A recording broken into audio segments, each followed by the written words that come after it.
After covering the rent with my emergency fund because my wife forgot to pay it again, I noticed our electric was off. She shrugged. Maybe if you made real money, we'd still have light. I said, we're partners. Why does this keep happening? She scoffed. Partners? You're just my financial placeholder until something better comes along. That sentence didn't just hurt, it burned. This morning, I checked her search history and found one word repeated dozens of times. It started like any other Wednesday morning. The sun filtered through the blinds a little too brightly for my tired eyes, and the smell of burnt toast lingered in the hallway. Tamron had a habit of forgetting she left the bread in too long, then cursing the toaster like it had a personal vendetta. I walked into the kitchen rubbing my temples. I hadn't slept well. Again, she was standing there in one of her silky robes, tapping her phone screen like it owed her money. Hey, did you get the rent paid? I asked as I opened the fridge. She didn't look up. What? The rent? I repeated, a little more slowly. It was due Monday. You said you'd pay it this time. Tamron rolled her eyes. I thought you handled it. My stomach dropped. No, remember? I covered it last month. You said you'd take care of this one. She finally glanced up from her phone and gave a lazy shrug. Oh, right. Must have slipped my mind. Slipped her mind. For the third time. I didn't argue. I didn't have it in me that early in the morning. Instead, I silently transferred the money from my emergency fund, again, and took a deep breath. That fund was getting dangerously low. It was supposed to be for actual emergencies, not forgotten rent. I didn't say anything at the time, just sipped my cold coffee and stared at the crumb-covered countertop. That night, I was working on a mock-up for a local brewery's new branding when the power flickered. Then, without warning, everything went dark. I stood there blinking into the silence, waiting for it to come back on. It didn't. I checked the fuse box. Nothing. Looked out the window. Neighbors still had lights on. I opened my phone and pulled up the account for the power company. Disconnected. Past due. I walked into the bedroom. She was already in bed, scrolling Instagram under the glow of her screen. The electric's off. She didn't even blink. Probably a grid issue. No, I said calmly, showing her my phone. It was shut off. The bill wasn't paid. She sighed, like I was bothering her. Well, maybe if you made real money, we'd still have light. I froze. What did you just say? She looked up with that smirk I'd come to know too well. The one that always crept in when she felt superior. I said maybe if you weren't playing around with your little art job, we wouldn't be living paycheck to paycheck. It's not a little art job, Tamron. It's what pays most of our bills. She laughed, soft and cruel. Right? Partners, huh? That's what you always say. We are partners, I said, heart pounding. Why does this keep happening? You used to help with everything. What changed? She scoffed and tossed her phone on the nightstand. Partners? You're just my financial placeholder until something better comes along. That one hit me in the gut like a freight train. I stared at her for a long moment, waiting for the punchline, for some glimmer of guilt or regret in her face. There was none. I walked out of the room without saying another word. That night, I slept on the couch. Well, I lay on the couch. Didn't get much sleep. The next morning, something told me to check her laptop. She always left it open on the dining table, password saved. I hesitated, but after what she said the night before, it didn't feel like snooping. It felt like survival. The search bar was full, word after word. Divorce without telling husband, how to file separation in NC, hide money from spouse, best lawyers in Raleigh, and it went on. Over and over. One word in almost every search, divorce. I sat there for a long time, staring at the screen. Something shifted in me. The quiet kind of rage that doesn't come with yelling or breaking plates. It just settles in your bones and makes you see things clearly. I took pictures of everything with my phone. Opened our joint bank account on my laptop. Scrolled through transactions. More surprises. Transfers to an unfamiliar name. Cade P. 75. Large ones. $300 here. $200 there. Notes like, fun night Red Heart, and for the trip. She was siphoning money. My money. Our shared money. I sat back in the chair and exhaled. The electric hum of the fridge was missing. I was sweating from the lack of AC. I had been paying for everything, literally, while she plotted her exit behind my back. And I had no idea who Cade was. Yet, the day dragged like cold molasses. I couldn't focus on work. Every time my phone buzzed, I flinched. Every time I saw her name pop up on a calendar alert or an old photo in my gallery, I felt a sick twist in my gut. That night, I didn't say a word. I waited. She came home late. Again. Hair curled. Lip gloss fresh. Wearing a dress I hadn't seen in over a year. Hey, I said as she walked through the door. She startled, like she didn't expect me to be awake. You scared me. Long day? I asked, keeping my voice level. She shrugged, showing houses. You know how it is. Yeah, must be why you transferred 300 to Cade. What is he, your assistant? Her mouth opened slightly, then closed. A flash of panic danced across her face, then vanished just as quickly. You went through my stuff? I stood up slowly, phone in hand. You mean our stuff? The shared account. The laptop on our table. You had no right. I had every right when the electric got shut off because you were too busy funding your affair to pay a goddamn utility bill. She rolled her eyes. This is exactly why I'm done. You're paranoid. You twist everything. No, I said calmly. You're just a bad liar. The silence stretched. Then she laughed. Just once. Short and bitter. Fine, she said. You want the truth? Cade's not some secret. He's real. He's successful. And he makes me feel something you haven't in years. I swallowed hard. You mean like contempt? Because that's all I'm feeling right now. I want a divorce, she said flatly. Good, I replied. Because I already called a lawyer. That got her attention. What? I showed her my phone. Open emails, screenshots, even a video recording of her casually admitting to everything from the other night. She went pale. You don't get to blindside me and walk away with everything, I said. Not this time. That's where it all began to unravel. For her, not me. I wasn't going to beg. I wasn't going to scream. I was going to fight. And for the first time in years, I felt like I was finally waking up. She didn't say anything for a long time. Just stood there, clutching her purse like it could shield her from the mess she'd made. Her face wasn't angry. It wasn't even ashamed. It was blank, like she hadn't processed yet that the tables had turned. I should have known, she muttered finally. You're always so quiet. Watching everything. Waiting. I leaned against the wall and folded my arms. And you thought I was just too soft to ever do anything about it. Her jaw tightened. I thought you were comfortable, predictable, safe enough to betray. She looked down at the floor, said nothing. I took a breath, tried to steady my voice. What exactly was the plan, Tamron? String me along while you drained our accounts? Wait until your boy toy offered to play house, then toss me out like yesterday's mail. Don't call him that, she said, almost on instinct. I laughed, hollow and tired. Oh, I'm sorry. What should I call him? The guy who's been pocketing our money while I cover the bills you keep forgetting to pay? She didn't respond. I pushed off the wall and walked past her toward the kitchen. I needed distance, something to do with my hands. I filled a glass with tap water, took a slow sip. The fridge hummed weakly. Power was back on. Thanks to an emergency reconnection fee I shouldn't have had to cover. She followed me after a moment. You don't know what it's been like, she said, her voice softer now. Waking up next to someone who looks right through you. Feeling like you're stuck in a life that doesn't even fit anymore. Oh, so this is my fault? I asked, turning to face her. Because I didn't read your mind? Because I didn't notice you falling out of love while I was busy trying to keep us afloat? I didn't fall out of love, she whispered. I just stopped feeling anything at all. We stood there in silence. A long, ugly silence. It hit me then that I wasn't even mad anymore. Not really. I was exhausted. This thing between us had been dying a slow death, and I'd been the only one trying CPR while she sat on the sidelines waiting for it to flatline. I gave you space, I said. Time. Trust.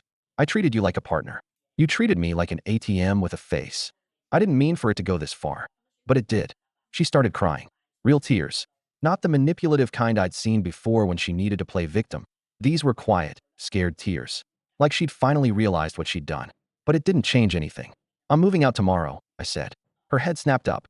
What? You want out? You've made that crystal clear. So I'm giving you what you want. You're just leaving? Not for good. Not yet. But I'm not staying here one more night under the same roof as someone who's planning how to leave me behind my back. She looked like she wanted to argue, but the words never came. I'm going to crash at Ben's for a few days, I added. Don't touch my office. Don't move anything. And don't you dare move any more money. Her expression shifted, shame to anger to something like panic. You're making this worse, Reed. No, I said, stepping closer. You made this worse. I'm just reacting. Packing a bag was harder than I thought it'd be. Not because of the stuff, just the finality of it. Even though I was just going to my best friend's house, it felt like I was tearing a piece of myself out of that home. The home we'd built together. The one she clearly didn't care about anymore. Ben didn't ask a lot of questions when I showed up. He just opened the door, took one look at my face, and said, "Guest room's yours. Beer's in the fridge." He knew something was up, but he let me take the lead. It wasn't until the next night that I finally opened up. We were sitting on his back porch, listening to the soft whir of crickets and the occasional bark of the neighbor's dog.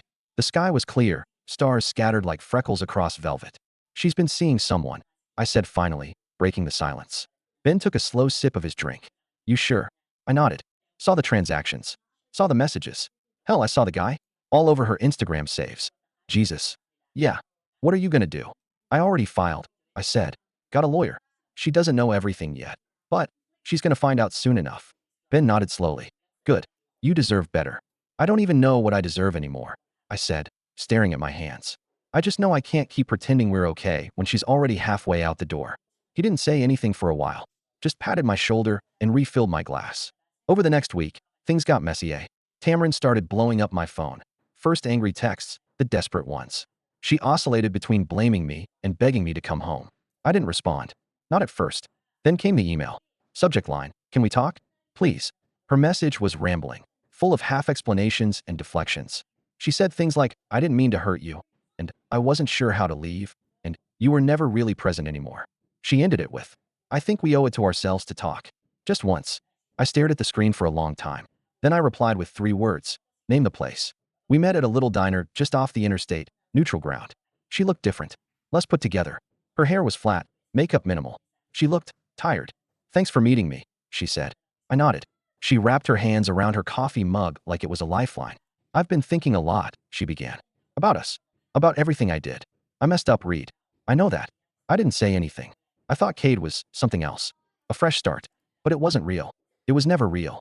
"Then why'd you throw away 8 years for a fantasy?" She looked up at me, eyes glassy. "Because I was scared. Because I thought I missed out on something. Because I felt invisible." I exhaled sharply. "And what now? Do you want forgiveness?" She shook her head. "I want peace." I blinked. That wasn't what I expected. "I'm not asking for you to come back. I didn't want it to end with silence." "Well," I said, leaning back, "it won't end with silence. But it is ending." She nodded slowly. There was no dramatic outburst. No thrown drinks or slammed fists. Just the quiet realization of 2 people who had drifted so far apart that even the bridge back wasn't visible anymore. But things weren't done unraveling yet. Not by a long shot. Because when I got home that night, to Ben's place, I had a voicemail waiting. From a number I didn't recognize. A voice I didn't expect to hear. "Hey, Reed. This is Cade. I know we've never met, but I think we need to talk. I think Tamron lied to both of us." I must have played that voicemail 5 times in a row. It was short, just under 20 seconds, but it sat like a brick in my stomach. The guy on the other end of that line wasn't cocky or smug. He didn't sound like the type of guy who'd sweep into someone else's marriage like it was an open house. He sounded confused, maybe even nervous. I didn't call him back right away. I sat on Ben's porch with a beer, watching a storm roll in across the hills. The thunder matched the noise in my head. Tamron lied to him too. That wasn't part of the story I'd written in my head. I'd painted Cade as the villain, the interloper, the slick, too perfect stranger who promised her a shiny life. But what if he wasn't in on it? What if he thought she was single? Or separated? Hell, what if she told him I was the crazy one? Eventually, I called him back. It rang once. Twice. Then, "Hello. Cade." "Yeah, Reed. That's me." There was a pause, like he didn't know where to begin. "I appreciate you calling me back. I know this is weird." "Yeah," I said dryly. "That's one word for it." Another pause. "Look, I didn't know. I swear to God, man. I didn't know she was married. She told me you 2 were separated. Said you'd been out of the house for months." "She told me we were trying to fix things," I said, gripping the edge of the table. "Meanwhile, she was draining our account for fun nights." He cursed under his breath. "I thought she was going through a rough divorce." "She said you were, I don't know, emotionally unavailable. Controlling. I never saw any paperwork, but I didn't push it." "Yeah," I muttered. "That sounds like her." Another pause. "I didn't mean to screw up your life, man." I didn't answer. I didn't know how. There was a part of me that wanted to hang up, and another that wanted every detail. Every lie she told him. Every time she wove a different version of her life, while I was trying to hold the real one together. "She's good at playing people," I said finally. "Yeah," he replied. "She really is." We agreed to meet in person, not out of any need for closure, but because if there was one thing I'd learned lately, it was that truth didn't live in texts or voicemails. You had to look someone in the eyes. Cade was younger than I expected. Late 20s maybe. Tall, clean cut, dressed like he walked out of a startup pitch deck. Not at all the greasy type I'd imagined. No gold chains or cheesy grin. Just a guy who looked like he was trying to piece things together too. We met at a coffee shop near the campus where he taught graphic design. He shook my hand like he meant it. "Reed, thanks for coming." I sat down across from him, still wary. He pulled a folded piece of paper from his jacket. "I brought this. It's a copy of the wire transfer she asked me to make for the cabin rental. Said she didn't want it traced back to her name because of the divorce proceedings." I looked at the name, Tamara Kent. "That's not her name," I said. He blinked. "What? She told you she was Tamara?" He nodded. "Tamara Kent. 32. Real estate agent. Just out of a 10-year marriage with a guy who couldn't accept it was over." My jaw clenched. "She told me she didn't feel safe giving out her real name because you were still stalking her." I leaned back. "Jesus Christ. She had a different phone when we met. Told me she changed it after you kept calling. She showed me blocked voicemails. Said they were from you. They probably were. After she cleaned out our joint account." He looked genuinely sick. His eyes dropped to the table. "I feel like a complete idiot. You weren't the only one getting played." We sat in silence for a minute. Then I asked how long. "Almost 6 months. Off and on. She'd disappear for a few days. Say she had to go deal with her ex or get paperwork signed. I didn't push it. I thought she was protecting herself. I swallowed hard. You sleep with her? He looked me in the eye. Yeah. It stung more than I expected. Even though I'd already known. Even though I'd seen the charges, the Instagram stories, the hotel receipts that didn't match her work trips. Hearing it out loud hit differently. She ever talk about me? My name? Not once. Not until she slipped last week and called you Reed by accident. That's when I started digging. She never mentioned being married at all. Not even a little. That made me laugh bitterly. You must be some kind of special. I thought I was. I nodded slowly. Yeah, so did I. After that, I started unraveling the rest. I called the lawyer. Told her about the fake name. The hidden transactions. The web of lies that spread wider than I thought. Tamron wasn't just planning to leave me. She'd been setting up a whole new life. Fake name. Fake story. Maybe even fake credentials. I didn't know how deep it went yet, but I was going to find out. Ben helped me install a couple of cameras back at the house. I hadn't officially moved out yet, and I wanted a record in case she tried anything.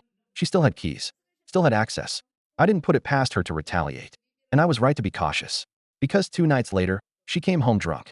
I was still staying at Ben's, but the motion sensor pinged my phone at 2:17 a.m. I opened the app and saw her, stumbling through the front door, mascara smeared, yelling at someone on her Bluetooth headset. You told him. What the hell, Kate? You were supposed to wait. Now he's gonna ruin everything. She disappeared into the kitchen, knocking over a chair. I watched stunned. Then she came back into frame, pacing. He's got nothing on me. He's too soft. Always has been. He won't do it. He doesn't have the balls. I clenched my fists. She didn't know I could hear everything. But if he does go through with it, she slurred, then we'll take him for everything in court. Let him drown in legal fees. He's just a broke little artist, remember? That's when I ended the feed. I didn't need to hear more. She wasn't scared. She wasn't sorry. She was preparing for war. And this time, I wasn't backing down. The next morning, I sat in my truck outside the courthouse for nearly 20 minutes before I finally went inside. I wasn't there to file anything new. I'd already done that. I was there to get the full record. Everything Tamron had filed. What she said about me, any restraining orders, any attempts to gain leverage. I didn't put it past her to try and get ahead of the narrative. I was right. 2 days after I moved out, she'd filed for a temporary spousal support order, claiming I'd abandoned her and cut her off financially. I stared at the clerk like I hadn't heard her right. She said I abandoned her? Yes, sir. The woman said, almost apologetically. Filed a formal petition for temporary support, citing financial instability and emotional stress. My voice was flat. She's living in a house I paid for, using a joint account she drained, and I'm the one who abandoned her? The clerk gave me a tired look. I've seen a stranger. I requested copies of everything. Took them straight to my lawyer, Hannah. She flipped through the documents with a growing frown. She's painting herself as the victim. She's a damn method actress then, I said. Hannah glanced up. You got any proof that contradicts this timeline? I pulled out my phone. Plenty. I showed her screenshots, messages from Cade, timestamps on transactions, the security cam footage of Tamron stumbling in and slurring about screwing me over. Hannah leaned back and exhaled. She's setting up for a hostile divorce. She wants to bleed you dry and blame you for it. Well, I said, she's about to find out I'm not the soft one she remembers. The next couple of weeks were a mess of paperwork, meetings, and late-night pacing. I kept the cameras rolling. I saved everything. Every phone call, every voicemail, every ridiculous message she sent me after midnight that swung between apologies and threats. Ben helped me move the rest of my stuff out when she wasn't home. You sure you don't want to torch it all and start over? He joked as we loaded my old bookshelf into the truck. Tempting, I muttered, but I want her to see I'm not running. I'm reclaiming. He nodded. Respect. When we got to the bottom drawer of the nightstand, I found something that stopped me cold. A tiny velvet box. At first, I thought maybe it was mine, something I forgot. But when I opened it, I saw a gold band. Men's. Simple. Untouched. And underneath it, a receipt. Purchased 3 weeks ago. Ben looked over my shoulder. That's yours. No, I said slowly. It's not. I didn't confront her. Not yet. But I did something I never thought I'd do. I messaged Kate again. Reed, hey, you still got that cabin receipt? Kate, yeah? What? Reed, did she ever say anything about marrying you? The typing dots appeared, then paused. Then it disappeared. Then it appeared again. Kate, she joked about it once. Said once her divorce was final, she'd have a surprise. Reed, she already bought a ring. Kate, what? Reed, I found it at the house. A man's wedding band. With a receipt. Dated. Cade. Holy sh*T. Reed. She was planning to blindside both of us. The truth was sinking in now, hard and ugly. Tamron hadn't just been careless or unfaithful. She was strategic. She was constructing a brand new life, an alternate reality where she was free, desirable, wronged, and set up to move into a better role with a clean slate. She thought I wouldn't fight, that I'd just fold. She hadn't factored in how dangerous quiet people become when you push them past the brink. That Friday, I showed up to the mediation with a USB drive in my pocket. Tamron walked in like she hadn't accused me of abandonment, like she hadn't plotted to marry another man before her paperwork was filed. Hair done. Nails are perfect. Designer bag over her arm. You look like you're doing well, she said, sitting across from me at the table. I didn't answer. Her lawyer, a prick in a navy suit who didn't look old enough to shave, leaned forward with a polite smile. So, we're hoping we can agree on temporary support terms before anything gets ugly. Hannah cleared her throat. Before we talk numbers, we'd like to enter some new material into evidence. She passed over the USB. Tamron blinked. What's that? Proof of misrepresentation, financial misconduct, and intent to defraud, Hannah said smoothly. All time-stamped. All yours. Her lawyer plugged it into his laptop, brows furrowing as the audio started. The drunken ramble. The receipts. The screenshots. Even a clip of Tamron herself, bragging about using me to stay comfortable. Tamron's expression went from bored to horrified in under 30 seconds. Her lawyer stopped the video, adjusted his tie, and leaned over to whisper something into her ear. She looked like she might throw up. Hannah smiled politely.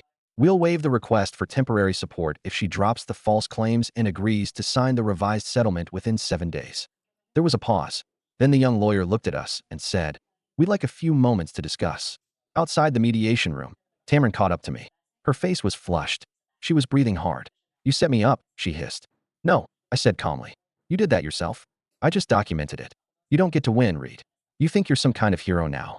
I laughed, low and cold. No, I'm just not your stepping stone anymore. She stared at me, eyes glistening. Not with regret, just rage. You think Cade's gonna stick around after this? She snapped. I don't care. She blinked. I'm not trying to replace you, Tamron. I'm trying to rebuild what you tore down. Alone, if I have to. Her voice cracked. I didn't mean for it to be like this. Then maybe, I said, stepping past her. You should have picked a different ending. But this wasn't over. Not yet.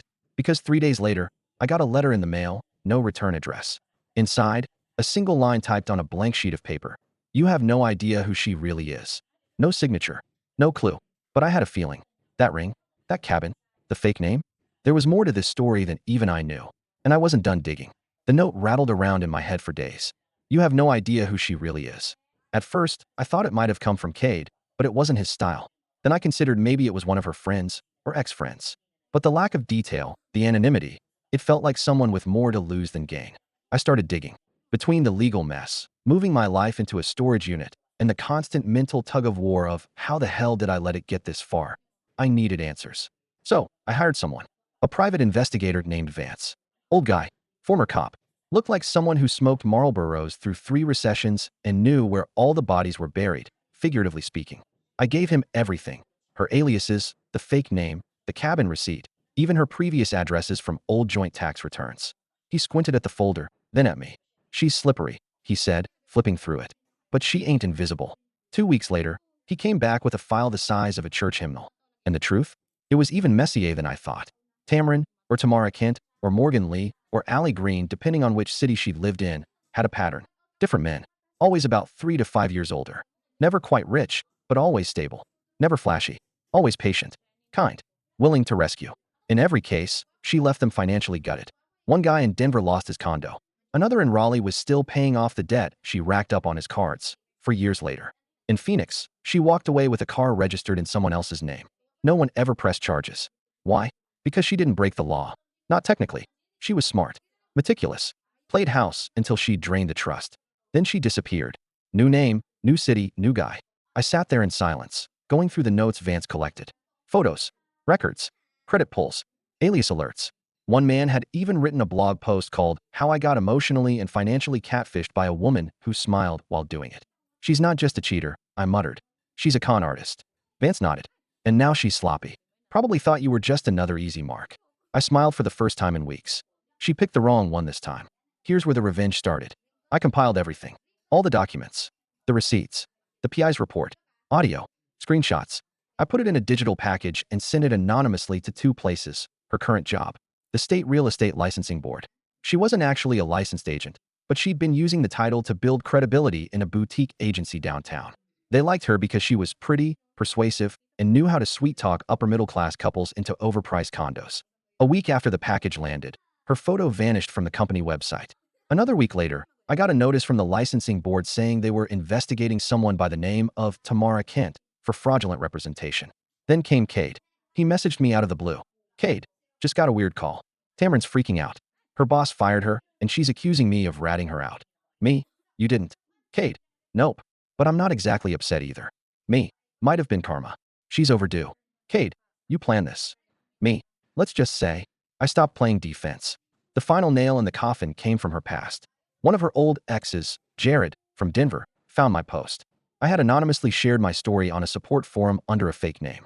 Just enough detail to connect the dots without pointing fingers. He reached out, confirmed everything Vance found. Even shared texts from years ago, identical lies. Same phrases, same manipulation. It was like reading a script she'd never stopped using. Together, we organized a private Facebook group, just 6 of us at first. Men who'd all been Tamarind, as one of them jokingly put it. We weren't trying to destroy her life, just reclaim our own. One of the guys, Dale, ran a podcast. He did a special episode about financial abuse, featuring an anonymous case study. Guess whose story he told? It started getting traction. Not viral, but enough that her name, the real one, was being quietly circulated in the background of Google searches. No rage, no harassment, no mobs, just the truth. Sharp, quiet, effective. A month later, I saw her at the grocery store. Hair in a bun, no makeup, sweatpants, sunglasses even though it was cloudy. She spotted me near the self-checkout and froze. Like a ghost had walked into the room. I just looked at her. Calm. Still. I didn't say anything. I didn't have to. The silence said it all. She grabbed a basket of produce she clearly hadn't paid for and rushed out the door, abandoning it halfway when someone called her name. Later that night, Kate sent me a screenshot. A dating profile. New city. New name. But the same face. Same script. But this time, she wasn't starting fresh. This time, her name brought baggage. There was a breadcrumb trail now. One she couldn't erase. That was enough for me. I didn't want to ruin her life. Just make sure she couldn't ruin anyone else's. As for me, I finally moved into a small studio in a quiet part of town. Started taking commissions again. Reconnected with people I'd pushed away while I was drowning in her drama. Ben checks in every week. We laugh more now. Sometimes Cade and I even grab a drink. Not as friends exactly, but as survivors. Brothers in arms, almost. And when people ask what happened, I just smile and say, I dodged a bullet shaped like a wedding ring. Because the best revenge was walking away lighter, smarter, and finally, free.